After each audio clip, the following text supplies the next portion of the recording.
Bueno, el ministro de Economía sale todo orondo a decirnos que ahora sí hay recesión. Yo creo que hacía buen tiempo que no escuchábamos la palabra recesión en los términos, al menos que Contreras lo ha esbozado, lo ha manejado, lo ha dicho. Pero ¿qué es exactamente una recesión y a qué tipo de recesión nos enfrentamos? Bien valdría la pena conversar con nuestro invitado, el economista Jorge González Izquierdo, exministro de Trabajo, pero que además, como siempre lo decimos cuando lo presentamos, es un economista que nos habla en sencillo, lo cual es una extraordinaria ventaja. Don Jorge, ¿cómo le va? Qué gusto estar con usted, muy buenos días, bienvenido a Nativa. Muy buenos días, Carlos, muchas gracias por la invitación, un placer volver a conversar con todos ustedes. Aunque sea una pregunta que es un punto de partida, se la hago, ¿qué cosa es exactamente una recesión? Mira, en vez de entrar a definirlo técnicamente, lo voy a decir en términos muy simples. Recesión es cuando lo que un país, con todos sus recursos que tiene a disposición, produce bienes y servicios. Recesión es cuando esa producción se achica. En vez de crecer, se achica. Entonces, eso significa que cuando hay recesión, la misma población que está viviendo en ese país tienen una menor cantidad de bienes y servicios a su disposición y obviamente es un indicador de que su bienestar baja. ¿Qué la produce, don Jorge? ¿Qué produce una recesión?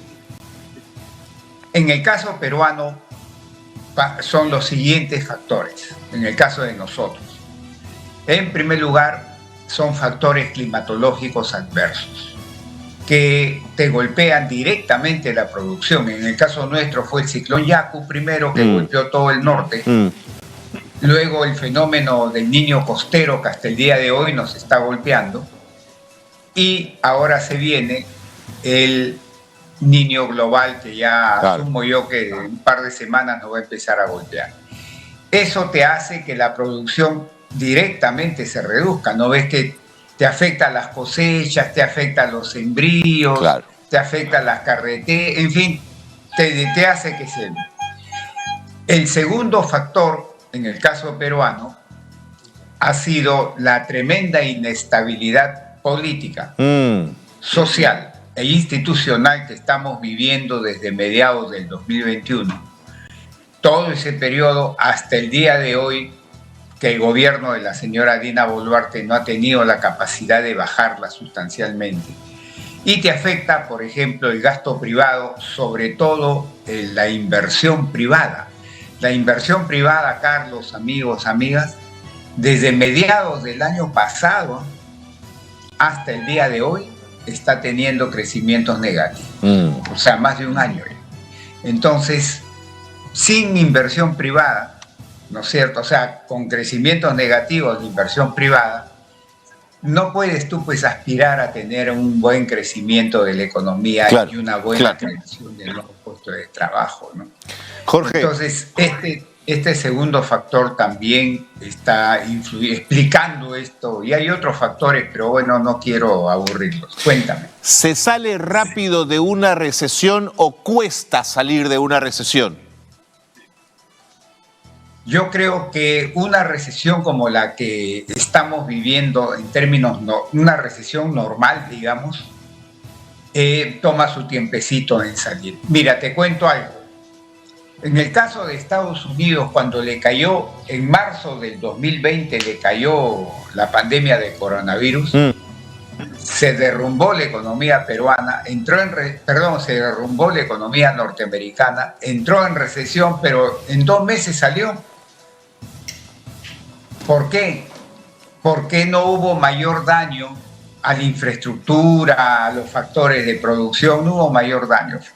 Entonces, cuando el gobierno levantó las restricciones a la economía volvió a crecer de acuerdo a su normalidad. Entonces, ahí recuperas así, sales de la recesión así. Caso peruano también, el 2020 nos derrumbamos y el 2021 crecimos fuerte, pues entonces. Pero esta recesión no es eso. Esta recesión tiene factores, como te dije, climatológicos, etcétera, pero también tiene factores internos un poco más perdurables. Mientras la inversión privada siga así, Por ejemplo, el sector construcción va a tener problemas. O sea, hay factores que te dicen que podemos superar la recesión, Carlos, tener otra vez un crecimiento positivo, pero va a ser un crecimientito así porque de poco nos va a servir, ¿no? De poco nos va a servir. Jorge, de todos los argumentos que has planteado, me cuesta entender que, entendiendo que los fenómenos climatológicos son cíclicos en nuestro país, que van a venir cada cierto tiempo, no estemos como Estado preparados para entender que hay que tener una suerte de infraestructura lista para poder manejarnos en esos términos, Jorge. Sí, Carlos, y eso no es culpa solo de este gobierno. Seguro. De atrás. Y en el caso del actual gobierno, obviamente, ya se sabía, Carlos, que venía el fenómeno del niño costero y después que venía el niño global. Eso se sabía hace meses. Sin embargo, recién ahora están comenzando a gastar en obras de prevención, de reparación, ¿no? Pero un poco tarde, ¿no? Un poco tarde, creo. Pero fíjate, Jorge, Contreras ha dicho, cito textualmente, lo tengo aquí apuntado, esto era básicamente una discusión muy academicista en relación a la recesión, que nosotros reconocimos en su momento innecesaria, ¿no? Se refiere a la discusión. Esto es una tomadura de pelo, una recesión se tiene que ver venir, Jorge. No, es una barbaridad. Mira, Carlos, creo que acá en una entrevista hace meses que tú me hiciste esa pregunta y yo contesté que para mí, para González Izquierdo, ya en junio, o sea, hace 4 meses atrás, ya estábamos en recesión. Claro. Y no solo recesión, dije, sino que coexistiendo con una relativa alta inflación, sobre todo de alimentos. Al mismo tiempo, es como para que la gente me entienda fácil. Una recesión es como te meten un golpe en esta mejilla. Y una relativa alta inflación, sobre todo de alimentos, es como si te meten un golpe en la otra mejilla. Cuando tú pones a los dos juntos, es como si te hicieran así, ¡pah!, al mismo tiempo. Claro. Eso es lo que hemos vivido en el periodo enero-agosto, que es la última cifra oficial. Y eso, te voy a contar algo, si me permites. Por favor. Mira, enero-agosto la economía ha crecido menos 0.6. Eso llevó a que el señor ministro de Economía y otros altos funcionarios del Estado dijeran, no, pero menos 0.5, menos 0.6, pues oiga, no se jalen los pelos, pues no, eso no es recesión. Pero no se metieron a estudiar las cifras. Ese, por ejemplo, enero-agosto de menos 0.6 es una cifra mentirosilla. ¿Cómo dirán ustedes que el INEI está haciendo trampa? No. ¿Por qué digo mentirosilla? Por lo siguiente. La minería, Carlos, amigos, amigas, pesa más del 11% en la economía peruana. O sea, pesa la minería. Según el INEI, pesa. Y la minería ha estado registrando a lo largo de este año crecimientos de 19% en un mes, 15% en un mes, 13% en un mes. O sea, crecimientos anormalmente altos que no son sostenibles en el tiempo. ¿Y por qué? Porque grandes proyectos mineros que se iniciaron en 2017-18 se terminaron de construir en el segundo semestre del 2022. Y cuando se termina de construir salen a producir, pero salen a producir un montón. Claro. Entonces, estos crecimientos anómalos, si tú los sacas y calculas cuánto creció la economía sin estos crecimientos anómalos de la minería, ¿sabes qué resultado te da? Alrededor de menos 2%. Ese es el verdadero pulso de la economía, Carlos. Ese es el verdadero pulso de la economía.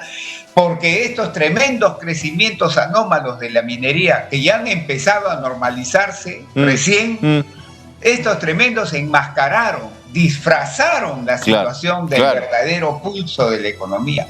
Y eso es algo que el gobierno y otros funcionarios del Estado no lo quieran reconocer, porque tienen que haberlo visto, pues no solamente yo lo vi, pues. Ellos también tienen que haberlo visto. Sin duda. Pero habría que preguntarles por qué no le hicieron caso, ¿no? Jorge, una última pregunta que el tiempo me gana. El ministro de Economía, el señor Contreras, ha propuesto pedir créditos suplementarios para lograr un impulso en la economía que nos lleve a 5 puntos del PBI. ¿Se puede salir de una recesión con créditos suplementarios? Mira, no, o sea, depende de la cantidad del gasto, pero ahí tiene un problema el señor ministro, Carlos, que gran parte de esos créditos, de esa plata, es para financiar gasto de inversión. Pero ¿por qué digo que tiene un problema? Porque el 60%, alrededor del 60% de la inversión pública la hacen los gobiernos regionales y municipales. Que no gastan. Y son gobiernos que tienen fuertes problemas de gestión. Claro. Entonces, así tú le des dinero, no te garantiza que lo van a gastar bien, ni que lo van a gastar todo, pues. Entonces, el señor ministro tira sus cálculos y dice, le doy 1 millón, por ejemplo. Uy, con 1 millón estimulo esa zona. Oiga, pero si se lo das a un gobierno regional o municipal que del millón gasta 100.000 nomás, no va a estimular nada, pues. Ese es el problema que el señor ministro tiene que resolver primero para que dé esas afirmaciones. Jorge, muchísimas gracias siempre por atendernos y por ayudarnos a entender estos temas. Un gran abrazo. No, a ti, Carlos, un abrazazo a la distancia. Jorge González Izquierdo ha estado con nosotros en el programa Economista, ya lo han escuchado. Y tiene razón, ¿no es cierto? Cuando hay crecimiento minero debido a la llegada de nuevos proyectos, esas cifras maquillan porque los promedios ya no suelen ser tan claros, no revelan realmente la situación. Pero el Ministerio de Economía y Finanzas tenía que haberlo visto y tenía que haber previsto un escenario como este. Bueno, en fin, no digo que el tema sea fácil, pero la sensación que el gobierno de Dina Boluarte nos está llevando a una deriva sin norte, sin rumbo, es cada vez mayor y en economía las cosas no están siendo diferentes al menos. Gracias nuevamente a Jorge González Izquierdo por habernos ayudado con estos temas.